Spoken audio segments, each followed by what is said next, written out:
don't think the camera's gonna pick it up, but the crescent moon is right there. Welcome to the square spiral garden. We finally got cold weather, and boy did we get cold weather. It's been down into the teens, which is pretty cold for this area of the country. I recently learned that this vine, which is called crossvine, is medicinal and evergreen. It's gotten into the habit of growing up the side of the house. So I don't know if I'm going to allow it to continue to do that, but it's been doing that all year. I do like the idea of it growing on the trellis, but I've decided, well, this archway trellis thing, I've decided I don't like having it here. I thought it was going to be lovely, clever thing to do to have the wild grapevine, because I eat the grape leaves as parts of salad, you know. But it gets so narrow because let's see, at the peak here, it's only about, it's less than 6 feet, because I'm 5.5 feet tall, and it's right about the top of my head. So yeah, woo. All right, so here's the garden whereas it stands right now. The rosemary, doing fine. It can handle this kind of cold. We've got lots of fluff from the goldenrod. Isn't that lovely? So pretty. I'm thinking I might try to transplant some of the goldenrod along the driveway. We've got neighbors building houses along the driveway. We've got woods on the other side of the driveway, our own woods. And wouldn't it be nice to just have that barrier between us and that. Apple tree. Leaves are finally gonna fall, I guess, from, look at this. This one internal branch is still green. But yeah, so finally got solid freeze. Here's the Artemisia. It's also partially doing the winter dieback and partially hanging on. This is the south side of this shrub, so it's slightly warmer on this side. We've got ice in the little miniature pond. I guess it has not been quite cold enough to affect the yarrow. Here's our other little apple tree. You can see that the apple cedar rust did affect it towards the end of the year, and I did not get in here to spray. But that's what those spots, I believe that's what those spots are, is when the apple cedar rust affects it. But I'll spray it again in the spring. Of course, all the mugwort grew back. I've got one, so elephant ears in my growing region can survive fairly well from what I'm told. But mine, I guess, maybe they don't get enough water. But I've got one elephant ear under here, and I'm gonna cover it up with this guy. That's a bunch of weeds and etc. I might just like turn this bucket upside down over it, but I'm gonna cover it with those weeds. That's how I've usually covered it, but maybe that's just not enough. If you got any ideas, I'm in zone 7B. I think we were successful in finally taking this out. It had grown, that's the mulberry, and it had water sprouts or sprouts all around the base, and those are not coming back now, so that's good. The hazelnuts lost all their leaves. I picked a bunch of these and tried to open some of them, and the nuts are the size of beans, and there was no meat in them. I'm guessing it's because it was such a dry year.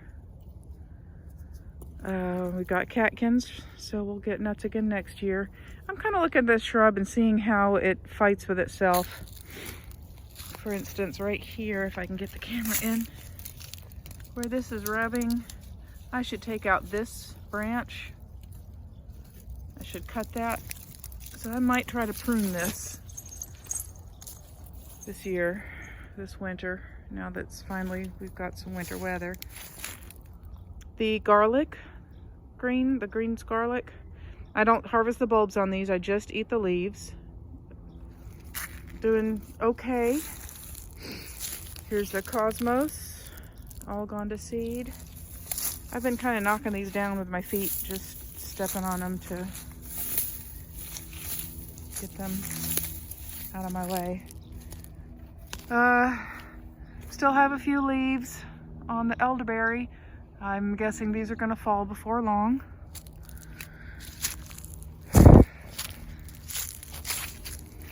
Here's our super catkins on our second hawthorn. Yeah. Hawthorn? No. I just said it a minute ago. Hazelnut. Hazelnut. Okay. So here's our baby figs. This is gonna be their first winter in the ground. I'm very hopeful for having the figs over here. That's west. The sun is setting. We're getting close to the winter solstice right now, so the sunset is southwest. So that's west, and that's the house and the apartment, and that's north. So they're gonna get a break from the north wind. They're not gonna get the full brunt of the north wind over here. The location where the figs are right now, they do get the north wind. So here's our other fig. Ugh. They had been sprouting again because it had been just a ridiculously long, warm autumn. But that's over now. Let's see, we've got asparagus. I'm hoping that this, oh look how much asparagus we got. Look at it. Come spring, we should have maybe a plate full of asparagus, because that's what I've dedicated this whole row to. You can see them now that everything else has died back. And we have some over here, and the original big asparagus, which is getting little red berries on it. Look at those little red berries. They're kind of pretty. So yeah, this is asparagus row here, and I'm hoping this right here is asparagus row. I told a friend of mine, like, yeah, my YouTube channel features my finger. Hello. So all along here, asparagus, and this is on the south end of the garden, southwest part of the garden. The corners of the garden point to the cardinal directions, but our house does not sit on the cardinal directions, and the square of the square spiral comes off the edge of the house. So I don't know if that made any sense to you, but yeah, so that's the southwest end of the garden, gets the most sunlight. And then that's the grapevine there. And I'll tell you, this grapevine has always done better than that one. So that one gets the morning sun on one side and the afternoon sun on this side. So morning sun, afternoon sun. This vine has always done better getting southwest exposure.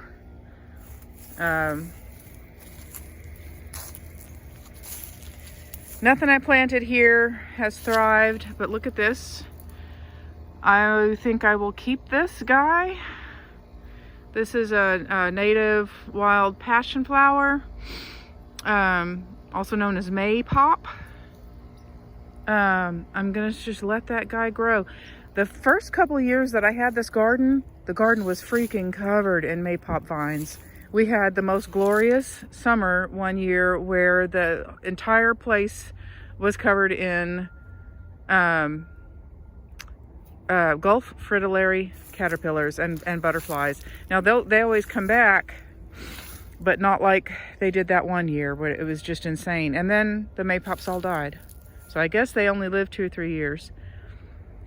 Rose. Every year I think, why do I have this rose? It's almost a wild rose. And I think I should just take it out, and then it blooms and I lose my mind and go, oh, but it's so pretty. It doesn't even produce hips. Look, there's no rose hips on this. Not a single one. I am too soft-hearted. There's another cosmos. Speaking of being soft-hearted, I cannot cut those all down.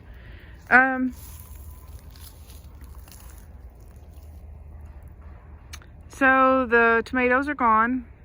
I did not get any of those tomatoes fruits. I did have a volunteer tomato that did pretty nicely, and I got a couple of tomatoes off of it, but here's my hope for the winter now is the mustard greens. So I might get out here and put in a few more to have for winter. Yeah, see, there's the tomato.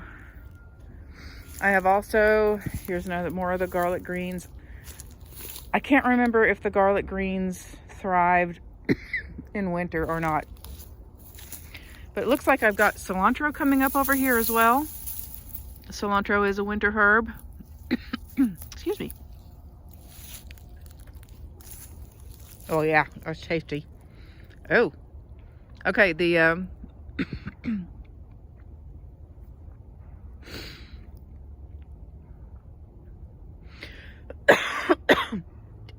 excuse me, looks like the deer ate all of my dock. If you want to know why gardeners hate deer, that's why. You come out to get yourself a salad, and that's what you find.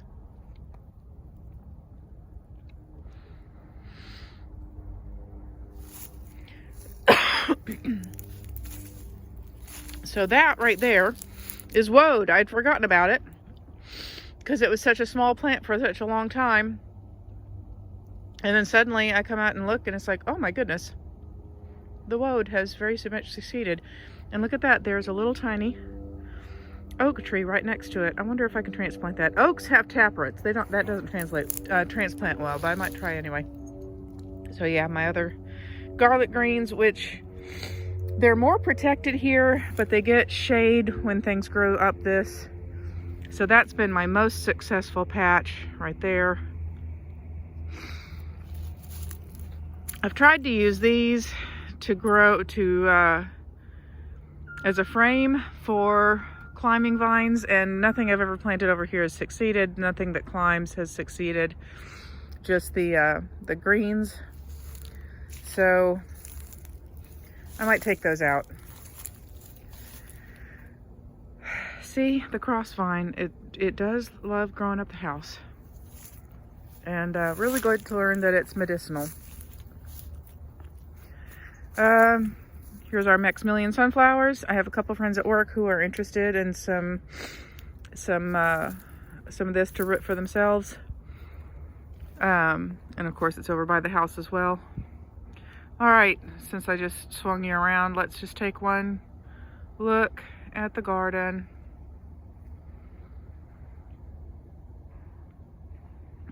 Really hoping that I can get myself back together and back into the successful habit of just that daily 15 minutes that did me so well a couple years ago. It's a lot of discipline when you already got a full day working 40-hour weeks and with all your hobbies and everything else like that, and then you got the garden that just needs you for 15 minutes in the morning. If I can do that, starting from the 1st of May, going through the 1st of August, that's when I had the most success in a garden. So let's think about that. I'm going to think about that for next year. All right. Beep, beep. Yep, see, they're building even more houses next door. All right, be well, y'all.